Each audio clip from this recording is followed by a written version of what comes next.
ಇದು ಬಹಳ ಒಂದು ಐತಿಹಾಸಿಕ ದಿನ ಮಲೆನಾಡಿಗರಿಗೆ ಮತ್ತು ಈ ಭಾಗದ ಜನಗಳಿಗೆ ಬಹಳ ಐತಿಹಾಸಿಕ ದಿನ. ಯಾಕೆ ಅಂತ ಹೇಳಿದರೆ ಇಲ್ಲಿ ಭಾಳಷ್ಟು ಜನಕ್ಕೆ ತಿರುಪತಿ ಹೋಗೋ ಕನಸು ಹಾಗೆ ಉಳಿದಿತ್ತು. ಅದನ್ನ ನಮ್ಮ ಸಚಿವರು ಮತ್ತು ಈ ಭಾಗದ ಸಂಸದರು ನೆರವೇರಿಸಿದ್ದಾರೆ. ಬಹಳಷ್ಟು ಬಸ್ಗಳನ್ನ ಚೇಂಜ್ ಮಾಡಿ ತಿರುಪತಿಗೆ ಹೋಗಬೇಕಾಯಿತು. ಕಷ್ಟಪಡೋರು ಭಾಳ ಬಡವರಿಗೆ ಹೋಗೋಕ್ಕಾಗ್ತಿರ್ಲಿಲ್ಲ. ಆದರೆ ಈ ಬಾರಿ ಟ್ರೈನ್ನಲ್ಲಿ ಇಡೀ ಕುಟುಂಬ ಹೋಗಿ ಒಂದಿನ ಟ್ರೈನಲ್ಲೇ ಉಳಿದು ತಿರುಪತಿಯನ್ನು ನೋಡಿ ದರ್ಶನ ಮಾಡಿ ವಾಪಸ್ ಮತ್ತೆ ಮರಳಿಗೆ ಕಡಿಮೆ ಖರ್ಚಿನಲ್ಲಿ ಮನೆ ಸೇರುವಂಥ ಒಂದು ವ್ಯವಸ್ಥೆಯನ್ನು ಮಾಡಿಕೊಟ್ಟಿದ್ದಾರೆ. ಹಾಗಾಗಿ ಬಡವರಿಗೆ ಈ ಯಾತ್ರೆಯಿಂದ ಬಹಳಷ್ಟು ದೊಡ್ಡ ಅನುಕೂಲ ಆಗಿದೆ. ಈ ಮುಖಾಂತರ ಸಂಸದರಿಗೆ ಮತ್ತು ಸಚಿವರಿಗೆ ನಾವು ಧನ್ಯವಾದಗಳನ್ನು ಅರ್ಪಿಸ್ತೀವಿ. ಇಲ್ಲಿ ಇನ್ನೊಂದೇನು ಅಂತ ಹೇಳಿದರೆ, ಟ್ರೈನು ತಿರುಪತಿಗೆ ಹೋಗಿ ಅಲ್ಲಿ ದರ್ಶನಕ್ಕೆ ಭಕ್ತಾದಿಗಳನ್ನ ಇಳಿಸ್ತಾರೆ. ಆದರೆ ಆ ಟ್ರೈನ್ ಮತ್ತೆ ವಾಪಸ್ ಸಿಗೋದಿಲ್ಲ.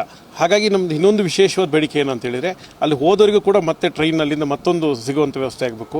ಇಲ್ಲ ಅಂತೇಳಿದರೆ ಆ ಟ್ರೈನ್ ಬರೋವರೆಗೆ ಮುಂದಿನ ವಾರದವರೆಗೆ ಕಾಯಬೇಕಾಗುತ್ತೆ, ಇಲ್ಲಾಂದ್ರೆ ಬಸ್ಸಿಗೆ ಬರಬೇಕಾಗುತ್ತೆ. ಇದೊಂದು ವ್ಯವಸ್ಥೆಯನ್ನು ಮಾನ್ಯ ಸಚಿವರು ಸಂಸದರು ಗಮನಹರಿಸಿ ಈ ವ್ಯವಸ್ಥೆಯನ್ನು ಸರಿ ಮಾಡಿಕೊಡ್ಬೇಕಂತ ಕೇಳ್ಕೊಳ್ತೀವಿ.